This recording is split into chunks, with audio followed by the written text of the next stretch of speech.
Welcome to Unshakable with Human Design, the show dedicated to helping entrepreneurs use human design to shift from hustle to flow without sacrificing results. Come here to become an unshakable human and build an unshakable business according to your human design. I'm your host, Nicole. Hey everyone, welcome to Unshakable with Human Design. I'm your host, Nicole, and I am here with a guest today. I am so excited to have this woman on. She and I met several months ago. She did a reading with me, and she has joined the Human Design Lab. She is a powerhouse. I love the women that I attract through readings, especially. I love that people that come to me, I'm like, these people are so amazing. And she's agreed to be on the show today. She is the operations manager for an 8-figure company, and she's currently figuring out what's next. And that's what you've been diving into your human design for. Her name is Lexi Maitland. She is a 1-3 pure generator. And we're going to be talking about human design, what's next, and how you can find your next business, your next career move, your next marketing strategy inside your chart, but also by including who you are as a person. So I'm so excited to have you here, Lexi. Thank you for joining the show. I'm excited. Thanks Welcome. for inviting me. I'm excited. What else? Yes. Introduce yourself to the audience. I know that there's a lot that I did not include. Yeah. What else would you like everybody to know before we start? Yeah, I think I have a lot of the entrepreneurial history that everybody else did. So I came from a corporate career. I was in banking. I find that so far I've gone through kind of like 5-year seasons. And so for the first 5 years since I had turned 18, I was a little baby, I was in the banking industry. And when I was in the banking industry, I just wanted more. There was always this craving of, okay, what's next? What's next? I would feel like I became the master and I was promoted 6 times. And so after I left the banking industry, I went into insurance and realized that wasn't for me either. And then I was asked by now my partner, who asked me if I wanted to help him manage the operations. At that point, it was just the administrative side of Sunlight Solar, and I have grown with him ever since. And this is year 4, going on 5. So I'm excited now that we're towards that 5-year mark. I'm like, okay, what else do I want to do, you know? And so now that I found human design about December of last year, so I'm coming up on my 1-year mark, and it has been so much fun learning and embodying human design, and I found it through you. Saw it on this Facebook group, and I was like, oh, what is this? And I'm a Spotify junkie, and so I just pulled up Spotify, and I typed in human design, and you popped up, and you've been in my life ever since. So I'm excited to be here. Well, and I'm so happy that you did. I'm happy. Thank you, Spotify, for delivering my show to Lexi so that we could be sitting here right now. And the reason I asked you to be on the show was because you've really gone into the Human Design Lab, our membership, and between the reading and the membership, you've really put it into action, which is really what it's all about. Most people are they're playing kind of a head game with human design, and that doesn't work. Usually leads to more confusion. And we're going to talk a little bit about how even the best of us, it's so hard to not get caught in the information details. What does this mean? Am I deviating from this? Am I on my path? It says that this is my conscious sun and this is my purpose. Is this the right move for me? And I just got a text from a friend. She was just like, is this an alignment for me or isn't it? Only you will know that, but there's always the person's actual life to take into consideration. We're still a person who's learned the things that we've learned. We are still out there, and we have the skills that we have. We have the history that we have. And then we have the nature that we came in with, which is the chart. You've embraced strategy and authority. You've really gone in and done the work. And I wanted to ask you, how has that shifted the way you operate versus the way you were before human design? What's changed in that for you?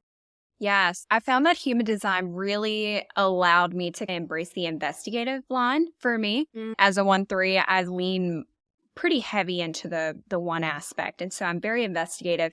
And I actually found that the experimental nature of my 3 line has really almost tripped me up. It was like, yeah, that was a common theme for me. But now it's like, oh, I'm a 3 line. And at first, when I took the individual pieces of human design for the first 3 to 6 months, I was like, oh my gosh, this is terrible. I was so sad to be a 3 line, but it really has been a common theme for me. And now I found that I'm using it as more of a, okay, I have to make mistakes.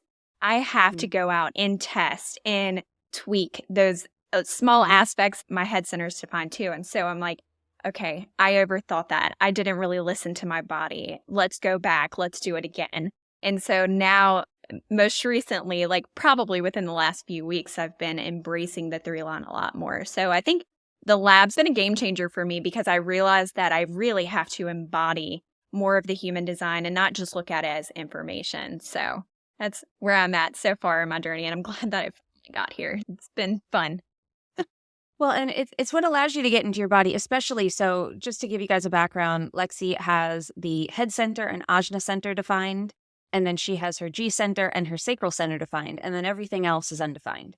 And it's 2 individual channels as well that define both of these for you. It's the 6124 from the head to the ajna, and it's the 14-2, the channel of the beat that runs from the sacral to the G center. Now, these are individual in nature, so they are about creation. They are about your own personal journey. And then you're a 1-3, very much about your own personal journey. When we break them apart into the 1-line and the 3-line, and it's important to do that to understand what they both are, but it's honestly 1-3s to me, you guys can be so brave, so courageous. You're just like, I'm going to do it. And there's usually a lot of joy in the doing. And I envy that. Because I have the 1, but I've got the 5, which has a whole other vibe, and the 5's in the front. It's totally different. But whenever I see 1-3s, 1-3s have a real, I think, there's like a zest for life. It's like, I want to dig into everything, and then let's do it. And that's kind of it at its best. I look at like Beyonce's a 1-3. There's these people that were that was so cool. I know, right? And if you look at other really successful people, a lot of people are 1-3s. It's a very common profile for people that took big risks with themselves, bet on themselves. Yeah. So that's just a reframe that I like to give people with the 3-line, because y'all can get real down on yourselves. Oh God, I'm a 3. I'm going to screw everything up. I mean, I'm terrified to fail. That has been my kryptonite because of the projections of the 5 and the 1 that wants to be perfect as well. And I have 1 3-line in my whole darn design, just one lone 3-line in there. And it's about the trial and error. That's how you succeed in life. It's taking action. So you guys are action takers. Yeah. At your highest expression. I'm excited. I feel that that's been my history in like the 5-year season. So it's been really cool just to kind of jump in and take action. Well, that's the other thing with these 5-year seasons. The other thing, the 3 is detached. So the 3 is detached from things, meaning they run its course. It's like, okay, next. And in its highest expression, you allow yourself to do that, to not get stuck and say, it's got to be this forever, because that's death for the 3, because you're all about new and improved. Next, what's next? Because you guys are here to break things, fix them, do them better, and then move on to the next one that you're here to mess around with, figure out, and elevate. So don't rob us of you doing that, because what you have is not just for you, it is for other people. Any individual circuitry, which is what you have 2 channels and they're both individual. They're going to be about you empowering yourself and then other people being empowered based on that example that you set. That's a great perspective. So we were talking before we started the show, and you were talking about this direction that you feel like you're going to go in, and I'm going to ask you to share that with everybody. And then you were wondering about how it lays over with your human designs. So can you share with everyone what you shared with me before? Yeah, absolutely. So the idea right now is that I've listened to everything that you've taught me on human design, and I felt that the Incarnation cross, I have the right angle cross at the Sphinx, and I felt that was much more about being an empathetic ear, a guiding light to a lot of people. And I was trying to articulate that in how can I make that my own way and follow something that I could truly talk about. I have an undefined throat. And so what can I find that lights me up to talk about to anybody and everybody who will listen? And what does that look like from a business standpoint? And how can I make that lucrative? And so the idea is that I have more holistic views than what I grew up with. And the holistic views lean more Western. You know, I have chickens and my kids eat very natural foods. We stay away from dyes, things like that. And I could talk about those things for hours. And so I was trying to figure out what are ways that I can find a lucrative path towards education and teaching people why and how I made that decision and how it can benefit them. So that way I can intertwine the Incarnation cross. And so we make all of our soaps naturally. We make our candles from soy wax, natural. We have chickens that produce natural eggs, which is something that I took on this year. And so it was just like our foods are from scratch. And so all of these things that I live and do on a daily basis that I could genuinely talk for hours about, I'm now going down a path of, I feel like I'm jumping 10 years back, but I'm going to go down an avenue of blogging and YouTube and vlogging and showing people just our daily life and then figuring out how I can intertwine a business aspect of that. So that's the idea. That's what's coming to fruition. I've recorded a couple hours worth of videos that I now have to figure out how to edit. So it's a little bit more of just figuring out the tech side of it, which I'm excited for because I also had a brand called TechLex. And so there's so many different things that I've came across, but this is the one that lands for me. And really, I felt the sacral yes. And so this is the path that I'm going down. Okay. So now, what is it about your direction, like what you want to do that you feel doesn't jive with your Incarnation cross? And just to let everybody know who's listening and you're not familiar with all the 4 gates of the particular name of the Incarnation cross, which I'm assuming most of you don't, Lexi is the right angle cross of the Sphinx. And these don't have to be in the same order, but her conscious sun is 13, her conscious earth is 7, her unconscious sun is 1, and her unconscious earth is gate 2. So that's just to give everybody a little background. But what is it about the Sphinx? Yes. Like, why do you feel like it might be wrong? When I first learned about the Incarnation cross and not pairing it with any aspect of what else my design tells me, because I knew very little until getting into the labs, and now I feel like I'm truly able to embody it. And when I looked at that as its own point of reference and kind of like that guiding light that it's like, okay, this is what I'm here to do, I looked at that and said, oh, I'm supposed to be a coach. I'm supposed to be a guiding light for other people. And I'm supposed to have a listening ear and provide more direction. And I pondered that for a couple months and really thought that's what I'd eventually do. But I didn't feel like a master at anything my one line showed. But I didn't feel that I would really be a master in showing other people anything that I had learned, even though I've accomplished a lot over the last 10 years. And so anyway, that just didn't sit right with me, at least not in this season. And so I think looking at it from a perspective of what does the next 5 years look like, I'm sure towards the latter half, that'll probably be the end or the beginning of that next season. But right now, I looked at that as it was by itself and that I didn't feel called to be a coach. And so I'd like your perspective on the business idea that I have now that really feels fitting for me, and with overlaying the Incarnation cross. So, first of all, when you thought it meant being a coach, did you want to be a coach at that time? Yeah. So we can tend to do that, where at the time where we're like, confirmed, what I want to do is part of my purpose. Yes, I knew it.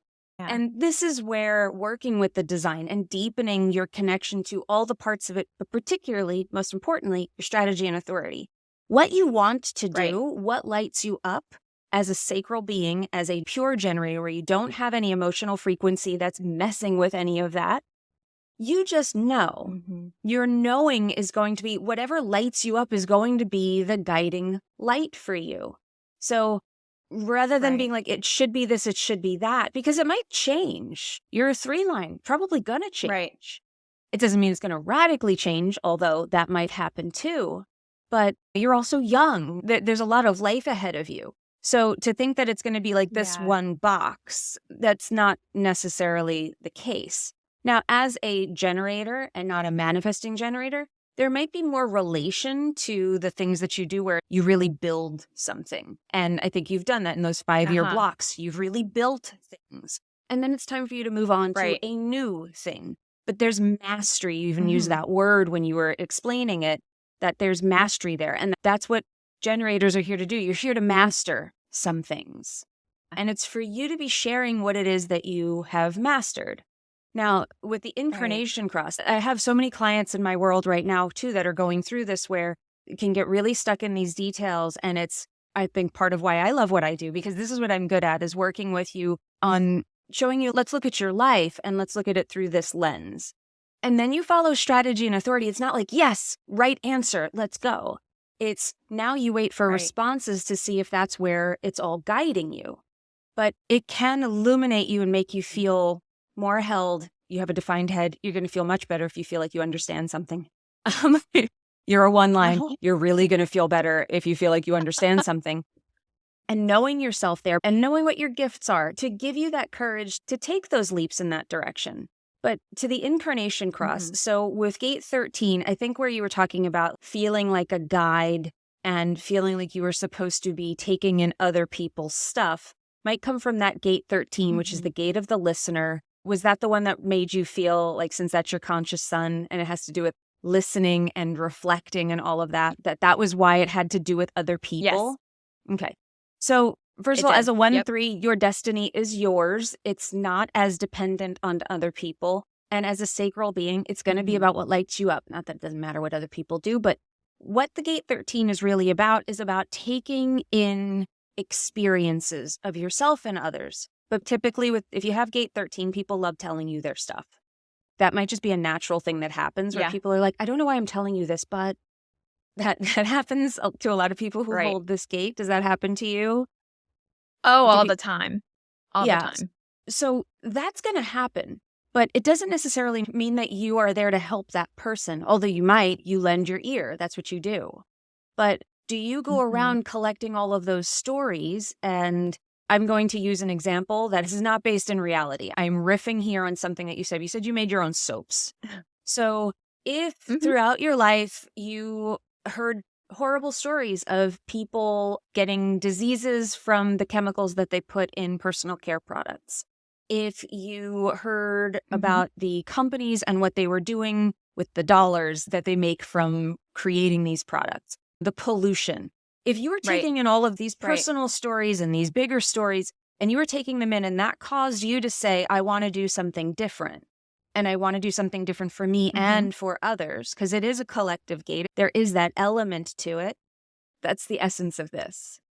I always think about that whole channel there is the channel of the prodigal, which was really about going around and collecting the stories of all the villagers before we had internet and phones and mail and all of that stuff. Literally, someone would go around, talk to all of the villagers, hear their stories, and then write a book on the history of this town and what's happening here. What can we learn from the past so that we don't repeat the errors of the past and that we can improve things for the future? That's the essence of this gate. So don't get too literal about the listening, like, oh, that means that I'm supposed to coach people. You can, you might, but more importantly is if it lights you up. If coaching lights you up, then rock on, go do it. But if it doesn't, then you want to walk away from that and be opening yourself up to more and greater possibilities here. Now, you also have 3 other gates as part of your incarnation cross. The Sphinx isn't just about listening. I mean, if you look at it, the way that it's shaped, its 4 points all sit in the G center. So it's all about identity. It's all about identity and direction. And all of these gates, these are mostly roll gates. And you see that they even shape like the form of an arrow. If you look at them defined, it's like the bottom point, the top point, and then the 2 on the side. It's like a little arrow. And then you also have the 214 channel, the channel of the beat that connects to the 2. So it's almost like your arrow's longer. Your arrow has power, meaning that when you decide the direction that you are going in, you tend to just get there. It's really interesting to me. I have friends that have this, and I'm always just like, dang, that must be cool. Because you just have this real sense of an inner GPS, and you know how to lead the way. You know how to creatively express it, how to put it out, how to be it, how to be in that direction. And you just tend to know. There is this sense of inner knowing. Do you feel that? I do. Yeah. It's interesting because I have a wide split since I don't have the throat defined. And when I would come up with an idea and it would feel like a yes, I would often internalize it and think over and over and over again. And I would give it less power, even though it was something exciting. And it's almost like I would talk myself out of it. And it was such a toxic pattern that I realized. And when I realized it, I was like, I can't do that anymore. And so going back to the sacral listening to my body. And then when I realized that I could just teach other people, specifically moms, but that's the nurturing nature side of me of just wanting to be more connected with like-minded people. Anyway, but yes, long answer. But yeah, for sure. When you said long arrow, that made me question as to why it's taken me so long to finally get here. You know, if it was like, okay, I wasn't listening to my body because I would become super in my head and overthink it, overanalyze it, and then come back to my sacral and what lights me up. I'm just going to point something out, why it took you so long. I'm going to share a personal detail, which is that Lexi is 28 years old. Like, it took you so long. You haven't even reached that Saturn return yet. You're not even 30 years old. And you are wondering why it took you so long.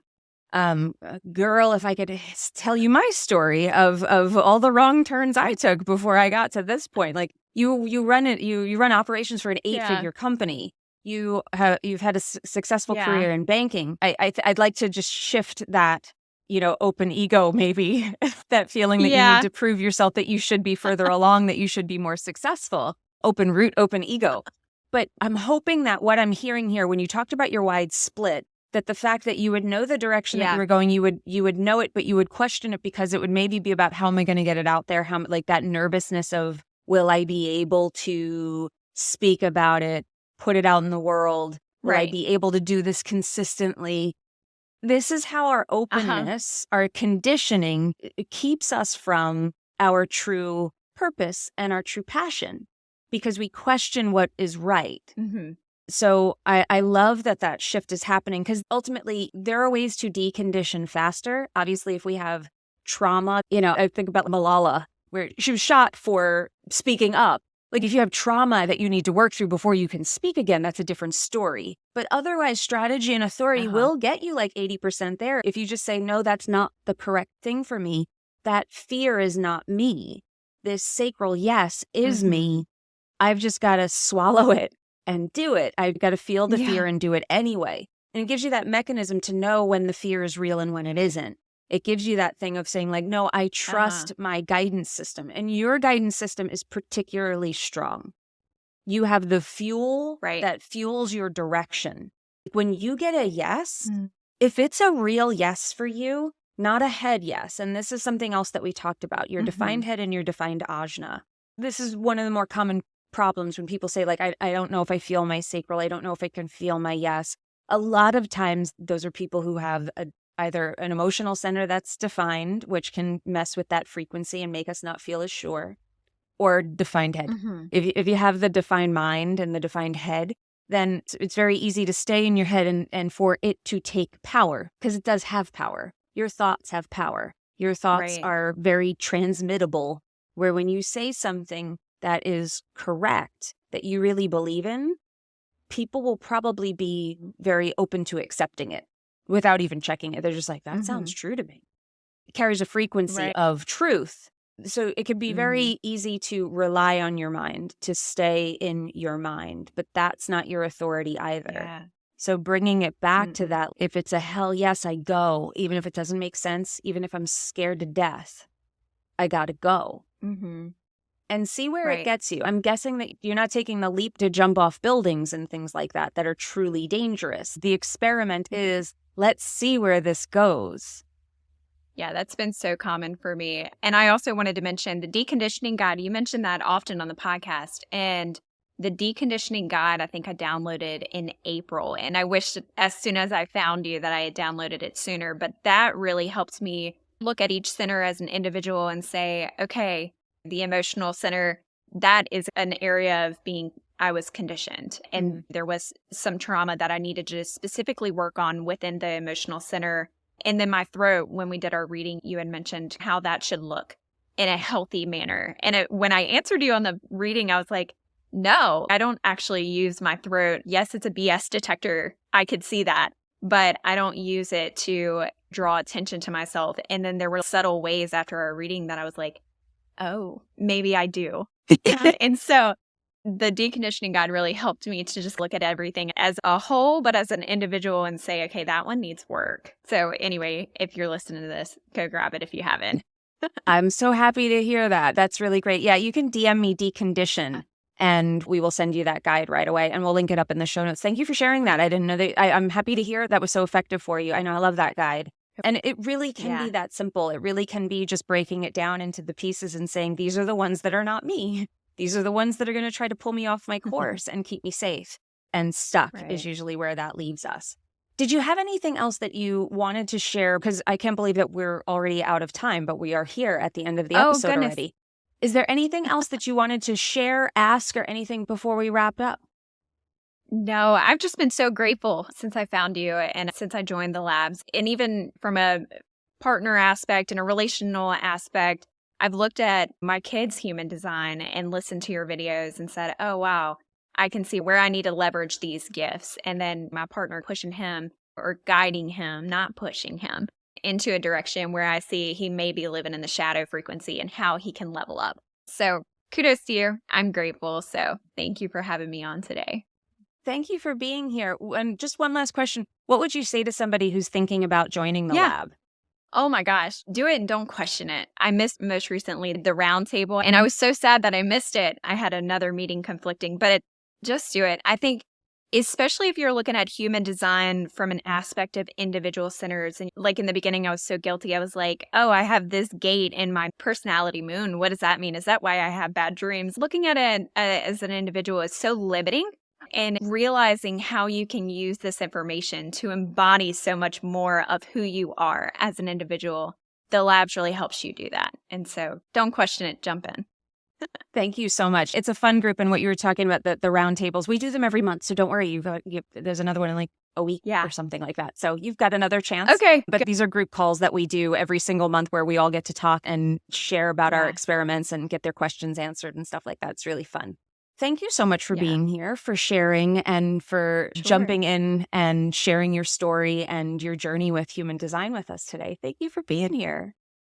Yeah, thanks for having me. Thanks for bringing me in your world. And thank you, listener, for making it all the way to the end of this show. We appreciate you. If you want that deconditioning guide again, you can go to the show notes or you can message me on Instagram, the word decondition, and we will send it to you. Thank you so much for being here, for listening to this show. And remember, in order to have an unshakable business, you must first become an unshakable human. So thank you for letting us help you on your journey of becoming unshakable with human design, everybody. We'll see you next time. If you love this episode and you're a fan of the show, please show us the love on iTunes, Spotify, or wherever you're listening to the show and leave us a review. And if you'd like to connect with other entrepreneurs on their human design journey, join our free Facebook community, Human Design for Entrepreneurs. Go to nicolelano.me/podcast links to join the group, book a human design reading with me, or access our free human design resources. We'll see you there.